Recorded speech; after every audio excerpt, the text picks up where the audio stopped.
Do, do, do, do.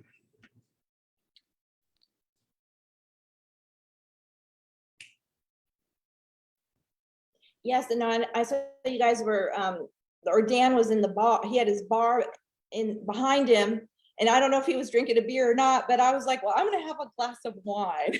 Oh, absolutely. Absolutely. Here we are. And I've got my Blue Skies mug here. And Nice. usually, like I always tell Dan to class it up a lot because sometimes I'm like, dude, not everybody has a funnel in beer. Sometimes people like wine or maybe scotch or something like that, you know. But that's Dano. That's Dano. We are live right now, Tuesday, 8 p.m. Eastern time.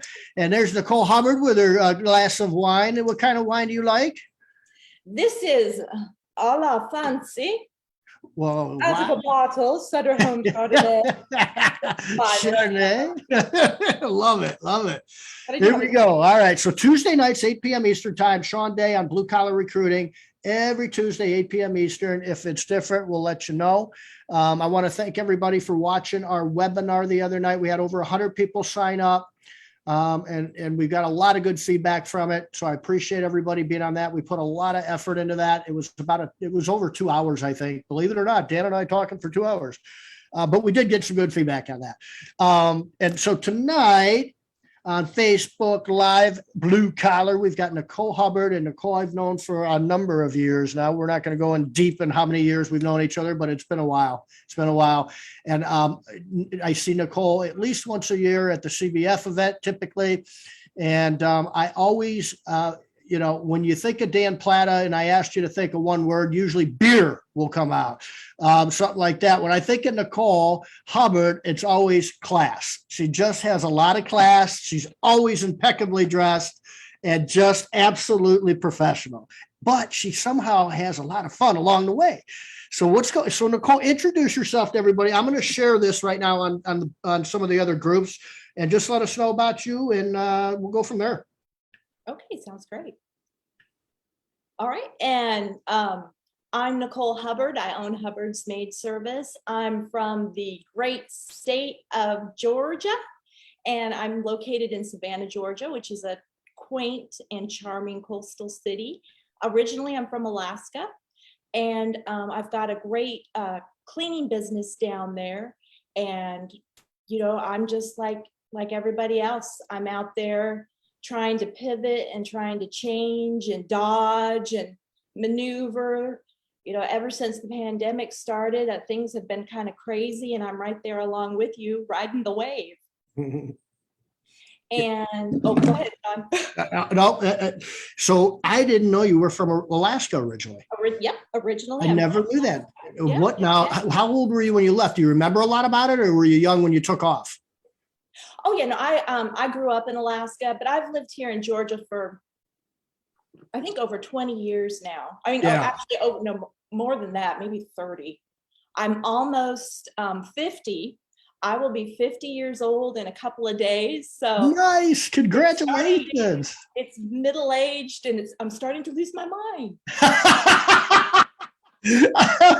I had a horrible midlife crisis. I'm 54, and I had a horrible. I did, man. And I'll tell you real quick what it was. And thank God we're very much happy and all that. But my wife and I said, "Hey, hon, are we okay? We've been married like 25 years at that time or something like that." And I turned, and I'm like, "Thank you. We'll be 29 in October." Yeah. And I'm like, "So are we doing all right? Everything? Been married a long time. I got 2 kids." And she's like, "Yeah, it's just you're on your phone a lot and you're working a lot. And we're kind of used to being second to your work." And it was like, whoa. And she said that, and I knew I worked a lot and everything, but it was just like we've been doing it forever, so I didn't think much about it. So I made an effort that I was not going to work past like 5:30 or something like that, or 6 o'clock, unless I absolutely had to. And so what had happened was my wife and I had like these 3 extra hours together a day that we really didn't have. And you would think that would be great. But what happens is when a fool like me goes, "What do you need? How can I help you? What do you need me to do?" And she's like, she's like, "Well, thanks, maybe do this," and after like a week, she's like, "You're 50 years old. You figure something out. Go clean something, work on something. go do something. I'm like, I honestly don't know what to do. I am working I was self-employed for almost 30 years at that time. I'm like, all I know how to do is work. And so we had like a weird thing there for a little bit, but we figured it out, and we're happy, and we've got all kinds of fun things we're doing. But I hope your midlife crisis is better than mine, but it probably entails more wine than maybe I had. I don't know. Well, I don't think I'm having a midlife crisis yet, but I sure am having fun. Awesome. Hey, let's get into a couple things here. So there's a few things, and I don't know where to start, but I figured we'd do this. You tell us a little bit about your business, say just pre-COVID, and where you were with some things, how you were feeling about some things, and then after COVID. And I don't bring up COVID because we're sick of talking about it, but you're in a different place today than you were then. Oh, and yeah. then we can talk a little bit more about the leadership behind that, your decisions behind that, and really kind of get deep into that a little bit. So tell me a little bit about where you started the company's been what, 20 years or so or more? 18, yes. 18 years. And so now how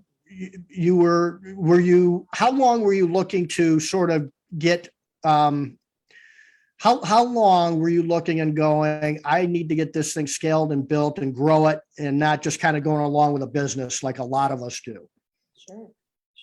Well, and you mentioned COVID. It's kind of like the elephant in the room. I mean, it's just, Yep. It's so obvious, because I think everybody knows life before COVID was significantly different as what life is now. It's so different, and it's so much faster. I mean, everything is just like fast. And if you have to be able to pivot, you have to be so much more flexible, so much more proactive as opposed to being reactive. Yep. And you have to be thinking ahead. You really have got to be sensitive to what's going on in the market trends. One of the things that's really changed for me just here recently as an owner, and I had an epiphany about it, and maybe others got this a while back than I did, but I used to be very fine with checking my numbers once a week. Now I check my numbers daily, looking for little nuances, little dips, little changes, because it seems like it happens that fast. Yeah. But prior to COVID, the business was very steady.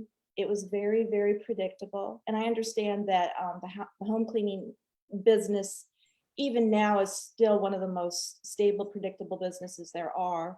But I think prior to 2020, it was much more stable and much more predictable. Yeah. And so we had a way of doing things, and we just did them that way, and that worked great. I was an absentee owner. I was raising my son, and I just wasn't too involved. And as I got more and more involved while my son was going to school, and then COVID hit, everything just changed. Yeah. And you had to pivot. And 2020, we pivoted, and it was incredible. I think in a lot of ways, it elevated our cleaning industry, and it was for the better. And then it got a little bit, I feel like 2020 was a breeze compared to 2021. Yeah. 2021, it really started to get beyond me. And it really tested my mettle as a business owner and my intelligence and my skills. And we did pivot, but we did not pivot, I think, as fast as we needed to when it came to hiring. Yeah. And now, I guess you could say, as a business owner, luckily, I failed forward.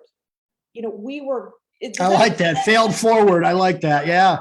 I am an expert at failing forward. That's great. And our revenue kept growing. We were doing good, I guess, but we had missed the mark, because what we had done always in the past was we would hire for integrity. And you can find out integrity a lot just by looking at somebody's resume.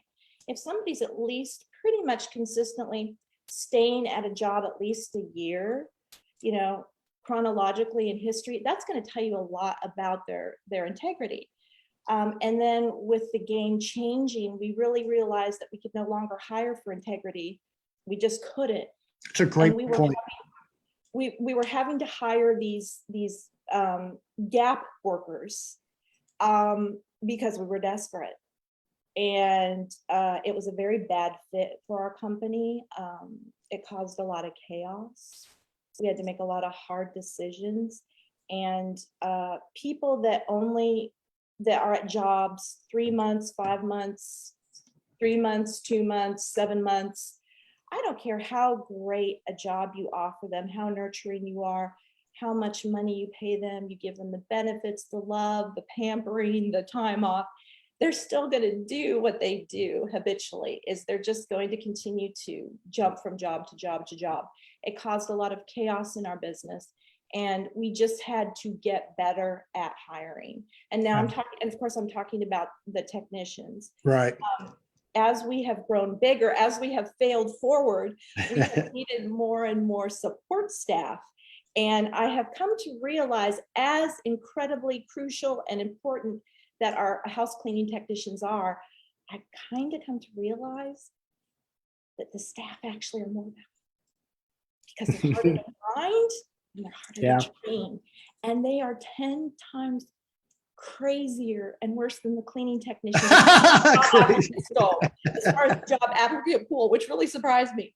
So I'm so grateful for Blue Skies in assisting me, protecting me. They're my shield. Thank you. When you say, like, what job titles are you talking about? You talked about technicians a little bit, but what job titles were you hiring for, Nicole, so everybody knows?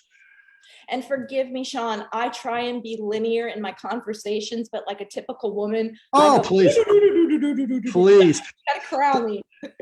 We're all over the place on this one, on this show. I can tell you that. And thank goodness Dan's not here, because we'd be talking in circles all day long. Oh, good. Bring back Dan. I know, he's so funny. I think he's out hunting right now. Well, maybe not right now, because it's awful dark out, but I know he was this morning. Well, okay. So what was the question? So you talked about technicians, then you were like, these people though are really difficult and they can be really screwy. What job titles are those people you're talking about? Okay. So, we have hired 3 customer service representative / salespeople from Blue Skies. And your company has done a phenomenal job. See, I feel like in a lot of ways, I'm paying for 2 things with Blue Skies. Is I'm paying for that assessment test, which we've talked about. I think that is liquid gold. And we're paying for that, just that, again, that level of protection, just that boundary. So you're just not completely inundated with inquiries. But with what Blue Skies is able to do is Blue Skies is able to cut down the time and get us the right applicant pool that we can manage to deal with, and get the right applicants in front of us. So we have the CSR salespeople, and that is a very unique skill. It's a very definite skill, because you're either a salesperson or you're not. Yeah. You can take a natural salesperson and make them better, but it's really hard to take somebody that's not in sales and make them better. Yeah. And usually they don't like it. So it's a very specific type of skill set that must be a natural ability. It's intangible. You can't control it, contain it. And right. It just has to already be there. And Blue Skies. That's a good point, because I'm sorry to interrupt you. No, I don't want to, because you've got, I come across this a lot when from all industries that are in the service business game and exterior and interior cleaning, and they want a customer service. They want a salesperson that does office stuff too, customer service stuff, but they really want them to be able to sell, because we want to be selling stuff. That's what business owners want. And you've got two different human beings there. You've got somebody that's a motivated, money motivated person that's really an outside sales, really loves people, wants to be out there, needs a pat on the back, and needs a little bit of an ego boost, because that's what salespeople are structured and wired to do. And that's what they do. And then you've got sort of that customer service rep that's more like the salesperson I always think of as the hunter. They're going out trying to find the business and going after it and this and that. And then you've kind of got the customer service rep. And one of the best salespeople I've ever met was my sister Denise. When she just did customer service stuff before we had the recruiting stuff going, she did customer service for our window cleaning and house cleaning operations around the country. And she sold more deals than anybody I ever knew, because she was reactively taking a phone call and then saying, "Hi, how you doing? I'm Denise. How's your?" And she just knew, "How were your kids?" And she knew their names, and she instinctively, but she was saying, "This is customer service." Well, if you've got a good customer service skill set like that, you're bound to be a good salesperson, because they trust you.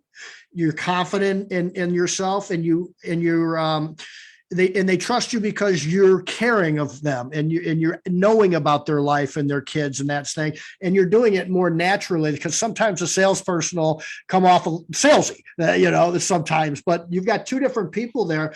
But I think you can find somebody that can do both, but I think it's hard to tell them, customer service person, you're going to be a salesperson. Salesperson, you're going to be a customer service person. So how do you balance that? Or is it, tell me more about that, because that's interesting. And it is interesting, because I hired somebody like your sister, who's that magical unicorn that is sales, customer service, and high integrity. And I've done it now 3 times with Blue Skies. And the reason, what you have to do is, and of course, because I've had it so good, I can't have anything less. Yeah. And I've found a system through Blue Skies. Is it takes me 3 months with paying Blue Skies to find me the right person. It does. It's happened to me now three different times. It takes me 3 months of working with Blue Skies to find that special person. But I'd pay triple that. but it just, as long as I know what it takes, so be it, because it's so worth it. And one of my salespeople, Angie, she's everything you just described, and she's so high integrity, and she's such a servant leader. If you ask her to do something, she literally gets up from her desk and runs and every time to go and help somebody. And she loves to come to work. She loves to come to work. She loves being at work. That's like her vacation. And she's happy as long as we keep her busy. We have to keep her busy. If we don't keep her busy, she's not happy. And we're working on getting her into outside sales. Nice. But she's brilliant. She's brilliant at what she does. And every day she's able to give her highest contribution. So she loves the job. Now, you know what? I can't pay Angie an average wage. I have to pay her a higher wage, and she's worth every single penny. I love it. And that's what I've done with each one of my salespeople. Sales is a very specific skill set. It's exactly what you said. The other thing about sales too, somewhat I found is salespeople, they're like artists. They're the talent. They're very, very creative. They're very, very, they can be a little bit sensitive. And you have to nurture them. But oh my gosh, it's worth every penny. Just absolutely amazing. Yeah, you understand that really well, that sales role, because you do have to nurture them. They do like to be nurtured. They do like to be rewarded, and recognized, and all those sort of things. So a couple things you've mentioned more than once: high integrity. Yes. And so, is that a core value, or is that just something that's in your mind recently? Or tell me, why does that keep coming out of your mouth? High integrity. Well, I was just sitting here thinking what you said, and I said, oh, gee, maybe I need to add that to our core values. Thank you. Let me write, make a note here. I've been using that for years, and I just think that's just our office. That's just who we are. We're just that way. We want people that are excited about our company. We want people that work with us that are ladies, that are high integrity. We are an office of no drama. We're looking for people that are going to be at work because they have stable, peaceful lives. Nice. We don't cuss. We don't gossip. We don't use, everything is living above the line. I am a lady, and I want to work with ladies, and my ladies like to work with ladies. So it's a bunch of ladies. That's all right. There's nothing wrong with that. That's, and I'll say this out loud. It seems like in this day and age, it's everything's equality and all these things. And I understand that. And I completely agree with that. But there's nothing wrong with being a man that's got some chivalry, and there's nothing wrong with a lady being a lady and having some class. And I think that I teach my children those things still. I think those are fundamental principles, at least in my value system. Doesn't have to be everybody's, but I love the way you don't shy away from that. I love it because today, too many people do that today. And I don't think they should. And I think everybody should respect that. I think if you disagree with that because it sounds old fashioned or whatever, then that's your opinion and you've got it. And this country says you're allowed to have an opinion. And I think we all just respect that. It's just refreshing to hear you say something like that. I think it's great. So that's awesome. Let's do this. So, all right. So I always get into this thing with people because I hear this a lot. I don't know if I can afford a salesperson. I don't know if I can afford, because most time it's the chicken and egg thing. I really need more sales. I can't do it all. I'm looking at my numbers and I don't think I can afford a salesperson or a customer. Maybe sales isn't the one. Let's put that aside. But the non-revenue generating person, the customer service rep, they're not out cleaning something and then getting paid by customers. They're getting, there's no checks they're bringing back for you to deposit or anything like that. Did you have trouble trying to figure that number game out, that chicken and egg thing out? Or was it easy for you to get, or how did you get to, I can make X amount of dollars, but now I need a customer service rep. So are you taking less salary home? Are you reinvesting in the company and that's okay? Talk to me a little bit about that. Sure. That's an easy one. My greatest strength is I'm not good at math. And that's also my greatest weakness. So, when I hired my salesperson, I wasn't thinking about that. I was just like, oh, go for it. Yeah, that's my brilliance. It's like, oh, let's do it. Awesome. And that's a lot of times what I do. You know what though? Here's the opposite of that. It's called overanalyzing. It's called, what do they call that? Analysis paralysis or something like that, where it's like you overthink it so much you don't do anything. You know what I mean? So I like that. And so now, and it worked out. Or did you hire a salesperson that didn't work out? Did you get kind of fortunate and find somebody that was that really was a good salesperson? You hired that person and now they're making you money. Well, and in all fairness, if I was good at math, I would probably do the analysis paralysis. I really would. I'm just not good at it. So I have to take the secondary route. So, what happened? I'll tell you, that's the truth. I love it. But I'll tell you exactly how I hired my first salesperson. Well,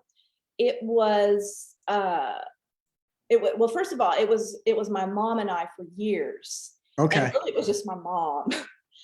So she worked for me because she wanted me to stay at home with her grandson. And she said, I will run your business because I want you to stay at home and be a mom. And my mom is 10 times smarter than I am. She's better. She's much, much more educated. She's a super person. She's a superhero.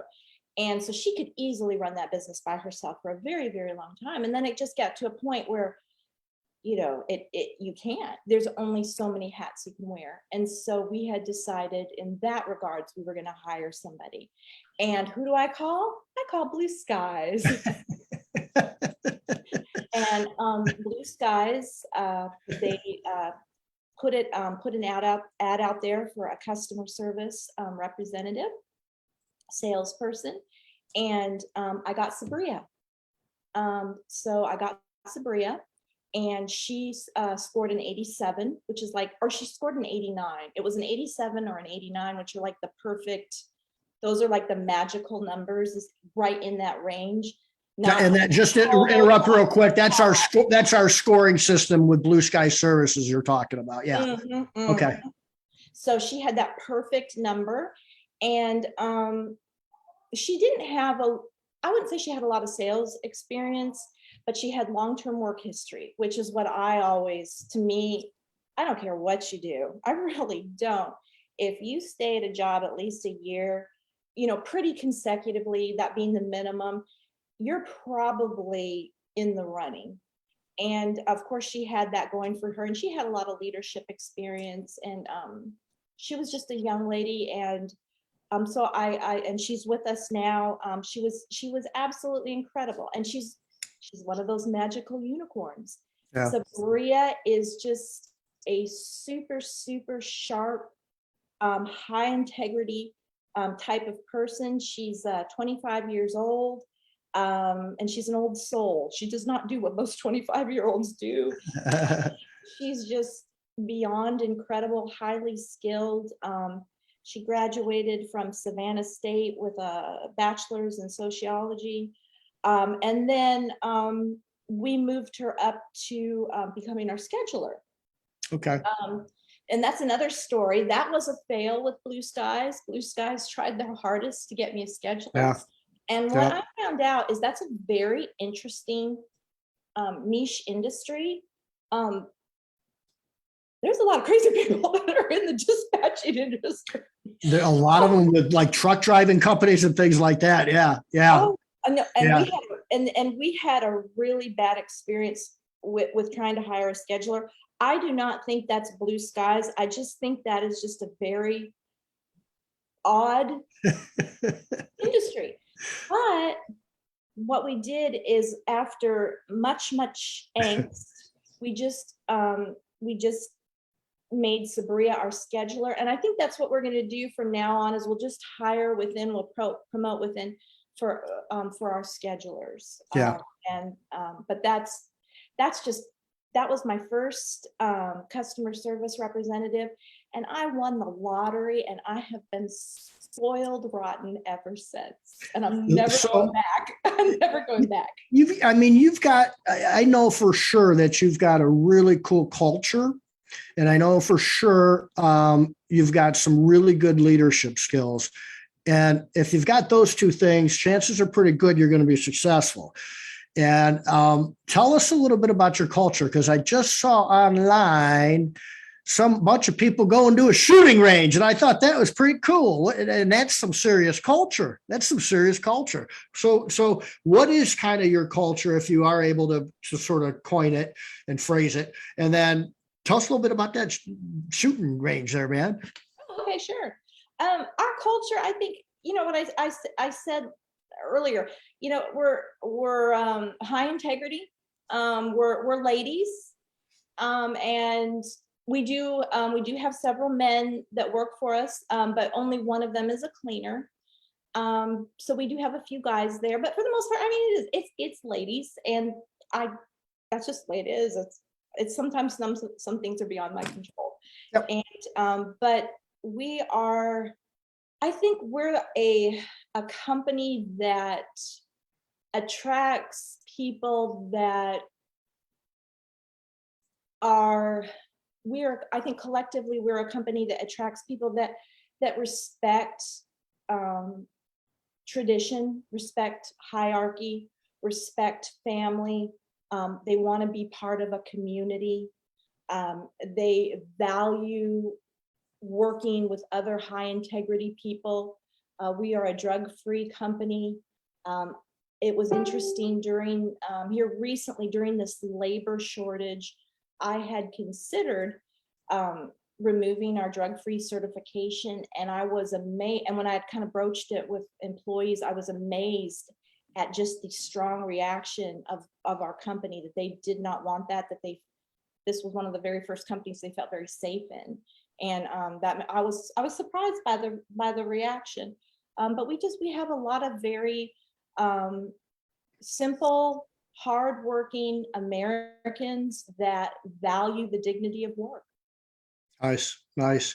And you do have the American flag all over the place. I know that in your office. I've seen that before. Yeah, I think that's wonderful. How'd you come up with the shooting range? And was that like, how do you come up with an event like that's awesome? I love it. Oh, okay. Yes, my fiance, he is a 30-year military veteran. He's been in every single war, I think since Beirut. So, and also too, he is a retired sheriff, deputy, and U.S. Marshal. And actually, I just got to brag on him a little bit, is that he specialized as a U.S. Marshal. His specialization was apprehending rapists, murderers, and child molesters. And that was really incredible for me to watch him, 3-4 times a week. He would leave home to go to the office in body armor. And wow, that's what he did. And he has a very strong, he feels he has a very strong ministry for protecting women and children. And I've seen that, and that's why our company is so supportive of our military and so supportive of our veterans, because we need strong people like that standing in the gap and protecting people that are vulnerable. And I would say he's one of those people. And so what he did is we just utilized his expertise, and we took all of the ladies to the gun range. Now I'm from Alaska, and I grew up shooting guns. My mom was there. She was shooting the MP5. One of the Angie, she shoots. Sabria had never done that before, but she had a really good time. But it was just something to do, a team building event, something outside the comfort zone of at least Sabria. But she loved it. She had a great time. That's great. That's great. So talk a little bit about your leadership sort of philosophy too, Nicole. I mean, it's such a cool thing to see that you've got that, that classy, we're classy ladies with high integrity that back the country. And at the same time, you got to be tough to grow a business. You got to be very tough. And at the same time, a little bit vulnerable. I've been talking about that lately, about putting your ego on the shelf and being vulnerable and being somebody that's able to remove yourself from the equation so that it opens up the opportunity to have others presently in front of you, and you're focusing on others and not yourself so much, whether that's in an interview, dealing with somebody having a personal problem at home. But there is this certain, in my opinion, I'm trying to be a better leader when it comes to that myself personally. And I've been doing that now maybe for about 8 months, really concentrating on it. And it's changed my entire life, not just business wise, but it's changed the way that I communicate with my family, my wife, everybody, vendors, you name it. And it's an amazing thing when you get out of your own way and you actually look somebody in the eye and hear what they're saying, and not thinking about work or thinking about, I got to do this in an hour. And you don't even hear what somebody's. So all those things I'm really working hard on. And we talked a little bit about that. Tell us a little bit about your leadership. And I know you dive into books. I know you're involved with Debbie Sardone, and you're friends with Molly and all of the awesome people out that way. So you're not afraid to go after and learn from people and experience other people's way of doing things. So talk to me about that, because it's pretty interesting. Well, first of all, I feel like I'm really doing something right in my culture, because I have found over the years that what our perception is, which is what you talked about in your last webinar, the perception that we present to to our potential applicants.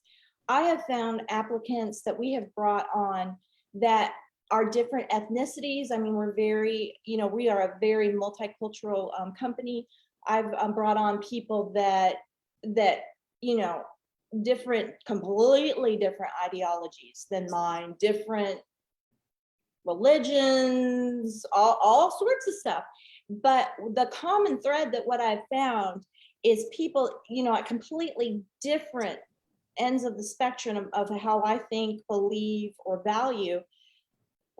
They're all high integrity people, and it doesn't matter if our political, religious value system is completely opposite. What I have found that's absolutely amazing is high integrity people are attracted to high integrity people, and it just completely goes. There's no barrier to that, and that's refreshing, and it gives me hope, and it just makes me love this country even more. And I know that in this day and age, on the news, it talks about how divided we are, but I'm like, you know what? That's not the truth. That really isn't.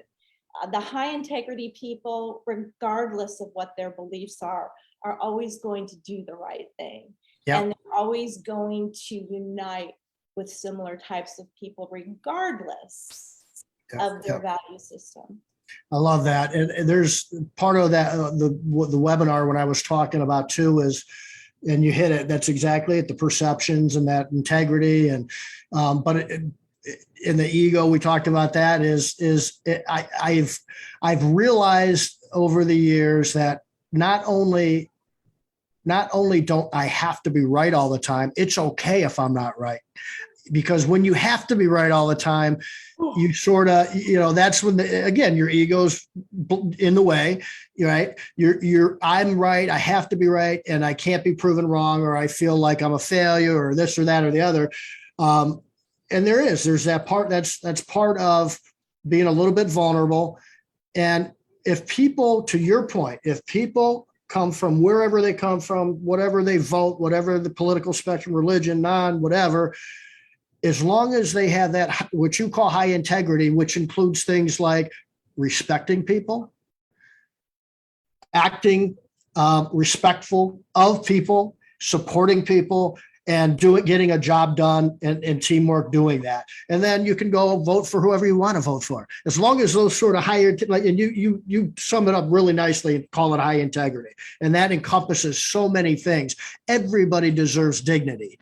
And there's so many people out there. I remember we were talking to a younger. Critical, and people don't think about this.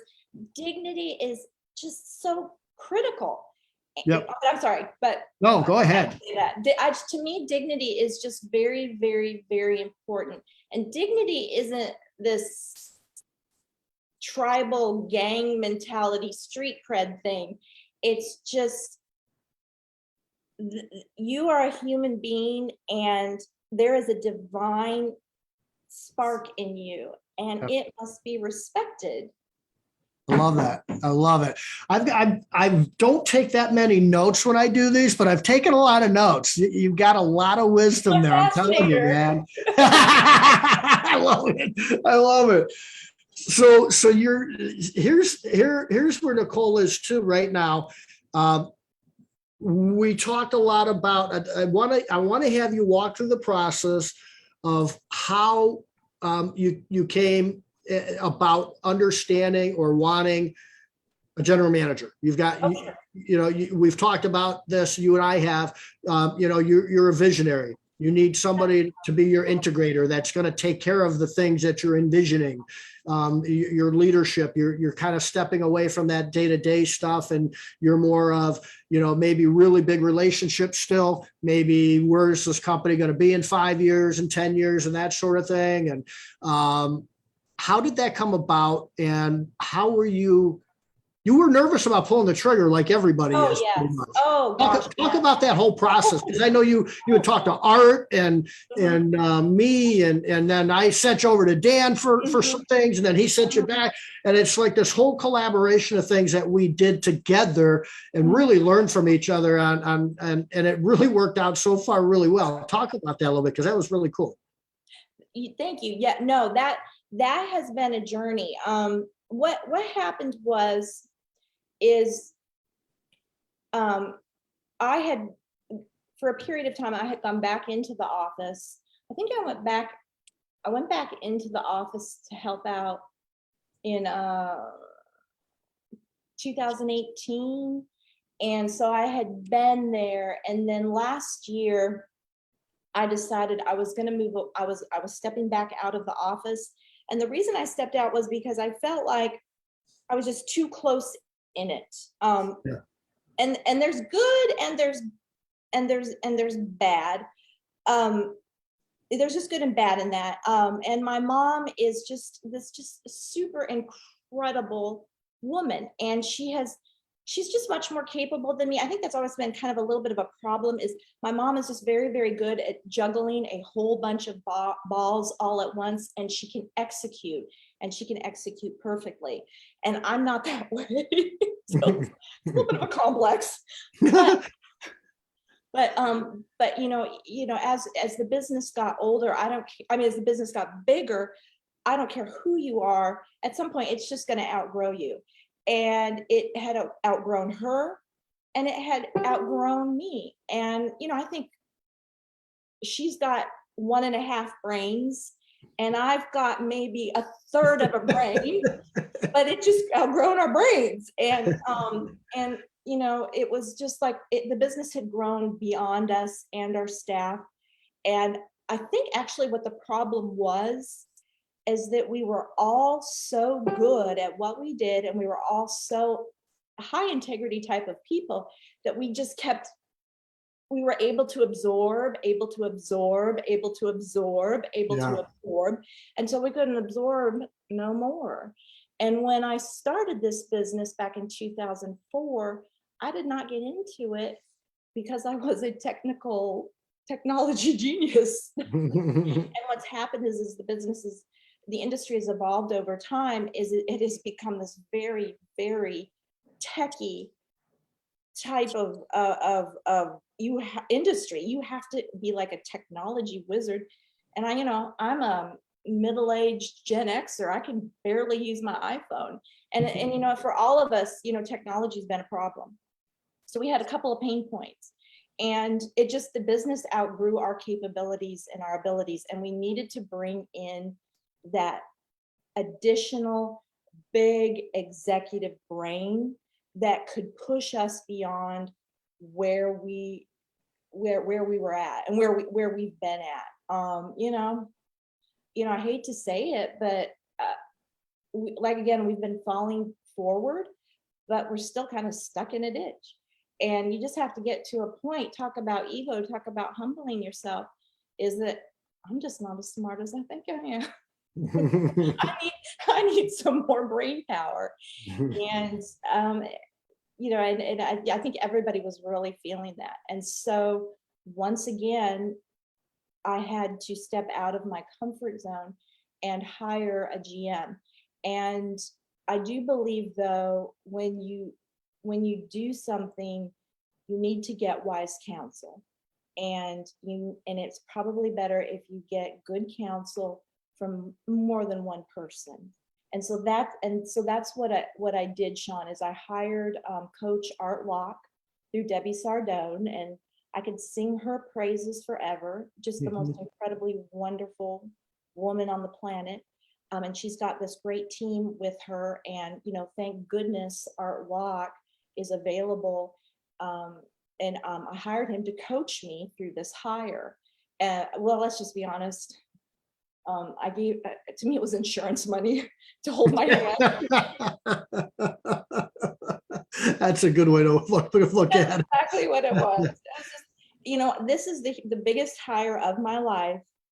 And I guess other people are more casual and laissez-faire about it. But to me, this is weird. It's almost like a marriage, potential marriage. I felt like I was out looking for a bride, which is very sick because I'm not that way. But anywho, but so we went that route, and I asked Art, what do I do from here? And he had told me to go on Indeed and put out an ad. And so I did. And, we went from there, and all of a sudden I'm getting all these applicants and all these inquiries. And it was just like me and the applicants, and we'd had assessment tests, and they were taking the assessment tests, and they were not passing them. So then they were wanting accommodations, and I didn't know what that was. And I just got a little frazzled. And then I was like, what, forget it. I'm calling Shawn from Blue Skies. He'll protect me, and he'll figure this all out. So I had Art, and then now I have Shawn. And you were able to guide me even further through this process and get me to where I needed to go. And then on top of that, you told me to speak with Dan.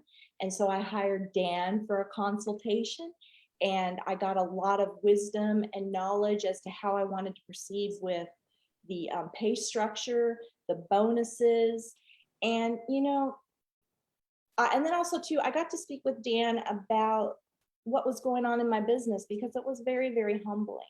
When I finished 2022, I'm sorry. When I finished 2021, I was on top of the world. I thought I was pretty hot. I had all this revenue. I had done this. I was, people thought I was cool, and I knew what I was doing. And then January started, and it just went like that. And I'm sorry, where was I? Talking to Dan. Yeah, I was talking to Dan, and what had happened was I was up on a mountain, and then I went down to a valley, and just things started happening in the labor market. It just really, really got tough, and we didn't pivot fast enough. And it was like one problem happened after another. And people that I had surpassed in the cleaning industry now all of a sudden had gotten to my level and went way, way past me. And that was really humbling. And, I had this huge, massive ego. And I thought, I can't let anybody know I'm failing. And so, I didn't really talk about it. And I didn't ask for help. And things kept failing and kept failing and kept failing. And I really had to get to a place where I had to lay my ego down and ask for help and ask for advice from mature, wise people that had bigger businesses than me to help me out. And that is very, very humbling.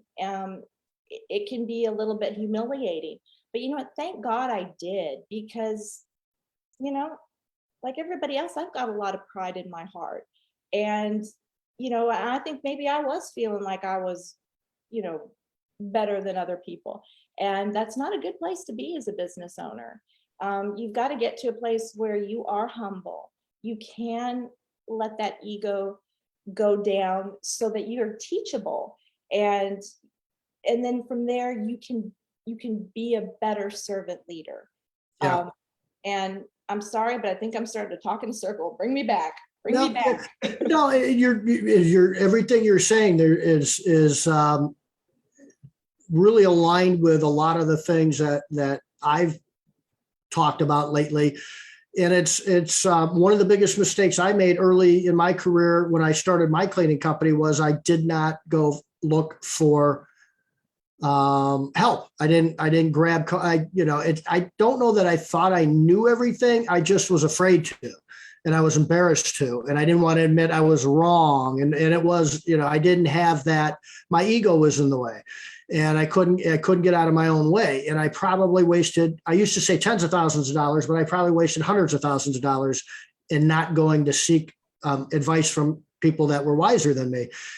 And so I think too, when we're in a really cool community. I've always believed the cleaning industry, whether it's residential home cleaning, and I've gotten to know the exterior cleaning industry and the influencers and the really good, smart people in that arena too. And it's been great. But it's, you know, we talk about, my expertise is recruiting. If you come to me, I can tell you, I can research your labor market. I can tell you about what an average pay is for a general manager or whatever job title it is. And then I don't know if you can afford it though. I don't know. I'm just telling you what I know about recruiting. Well, how do I find out well, why don't you talk to your bookkeeper or talk to Dan Platt is a pretty smart guy when it comes to numbers and that sort of thing. Talk to the numbers guy. So, I can do the research and figure some things out. I can go fetch that human being. Now, can you afford them? And if so, how much can you afford it? And how is a good structure to do that? And Dan knows those things better than I do. And Art's been around. And if he ever listens to this, you've been around more than I have for sure. And Nicole, for sure, you've been around the block for a long time. So he's full of wisdom, that guy. So all you've done was put your ego on the shelf and tapped on the shoulders of other people. And that's all you've done. And by the way, the only reason we've got a recruiting business is because I asked a lot of people smarter than me how to do this. I didn't know how to do this anywhere near we do now, but it was to go out and search out other people that were smarter. And then you just start to talk about it. And then, so where are you at today with it? So you've talked to Art, you hired Art. We talked about it.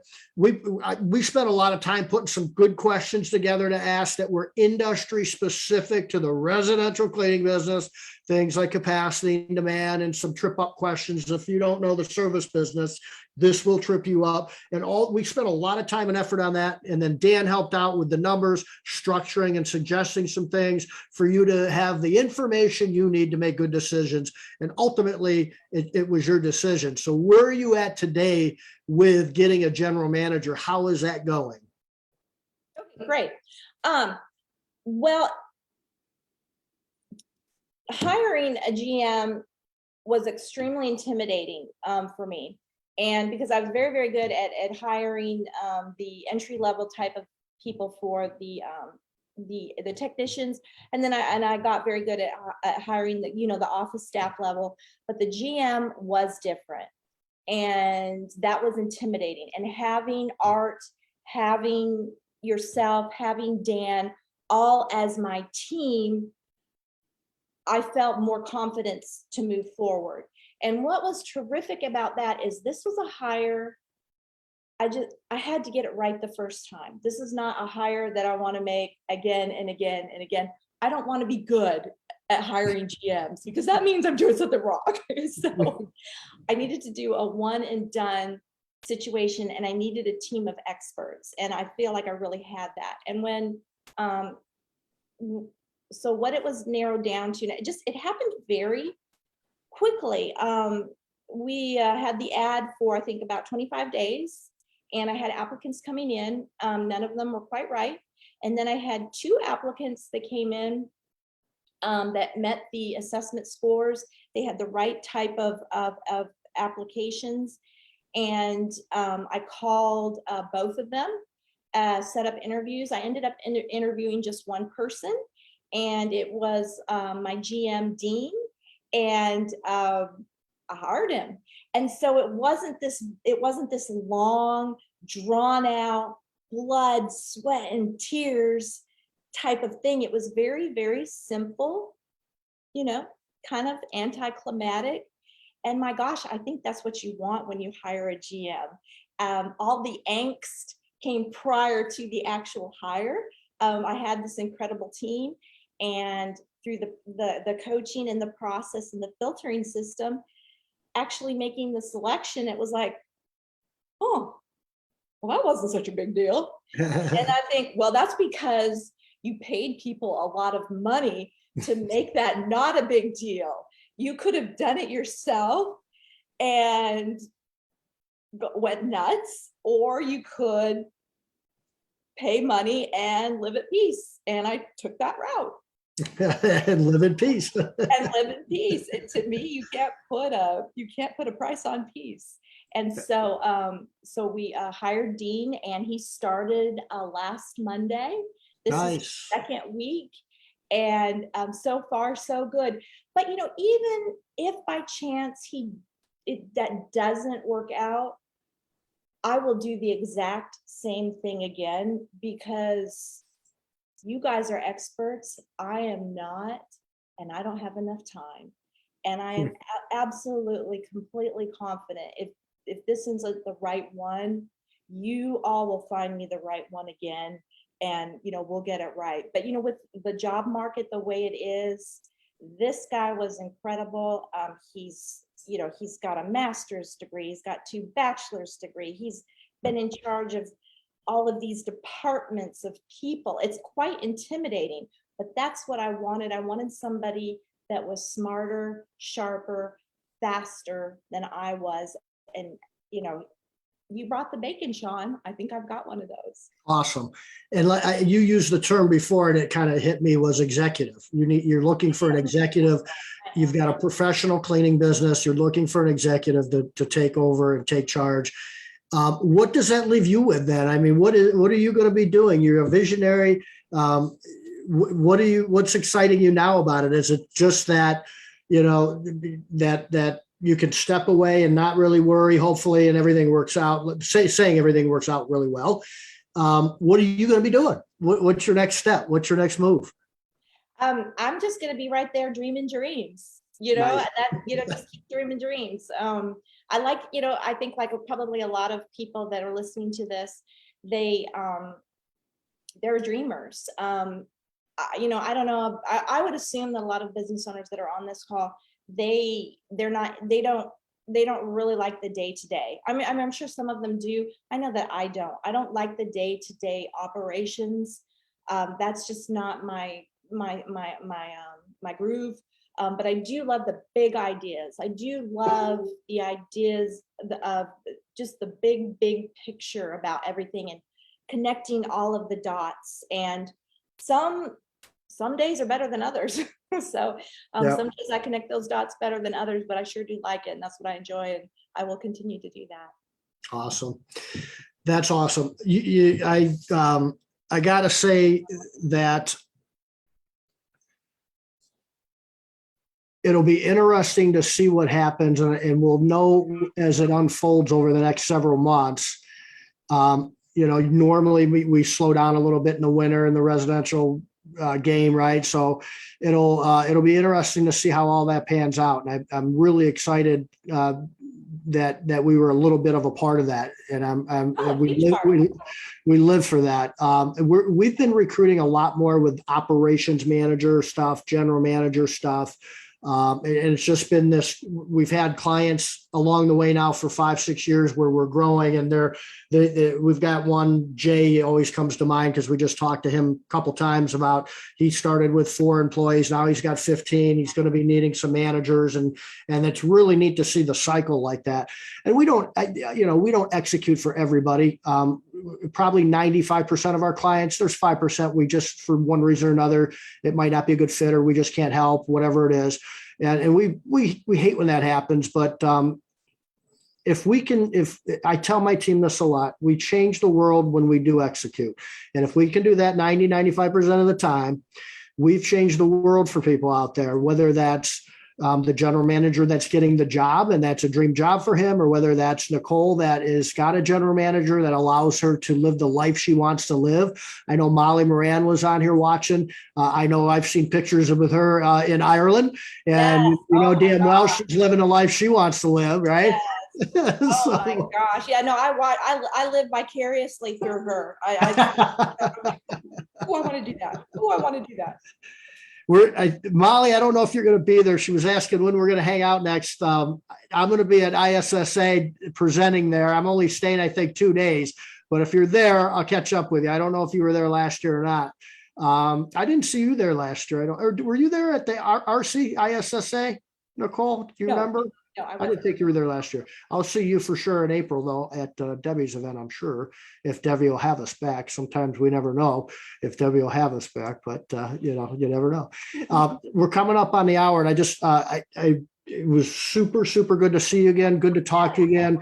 I just love everything about what you got going on, what you got brewing. Sean, I owe it to Blue Skies. I really do. I mean, it's just been incredible being able to utilize what you provide, that service, that tool that just makes it so much easier for hiring, because you have got to have, it's so critical. It's such a critical piece to growing your business, expanding, is to have that excellence in your office. And you don't have a lot of time or a lot of tries to get it right. You've really got to get it right the first time. And Blue Skies is able to do that. You know, Thank you. Yes. Full disclosure, we did not recruit your fiance for you, correct? I don't think you didn't have a job to the title or description on that one, right? Okay. Just see, if I'm the visionary of the recruiting, maybe that's what we'll do in 10 years or so. Maybe we'll be matchmakers. Matchmaking. I'm telling you, oh my gosh, that's basically what you do. Exactly. Yep. Oh my. That's right. That's right. Isn't that cool? I love it. Well, you know what? You got me thinking now. You never know. You never know. Yes. I can see that. I see a television show. Oh no. Guys, Shawn Day matchmaking. TikTok. Yes. Isn't that the thing now? I'd have to learn TikToking or whatever. And like work with the clients. Oh my gosh, that would be hilarious. We'd started out with our Facebook Live would be like the dating game. And that's how we could all set it up. It's sort of old fashioned new school type of thing at the same time. The dating game. Did you ever watch that when you were growing up or whatever? No. Do you remember that show at all? That was like in the 70s or something. But anyway, so I digress. Nicole, thank you so much for popping on. I appreciate it. If there's anything else we can do for you, let me know. And I'm sure I'll be calling you. I know we'll be talking about what's going on. We need more people. You got it. You got it. Keep growing. Keep going after it.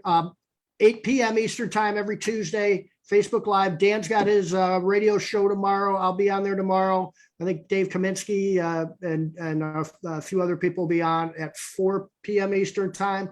And that's on Turfs Up Radio, also on Facebook Live and his bookkeeping beer and BES thing.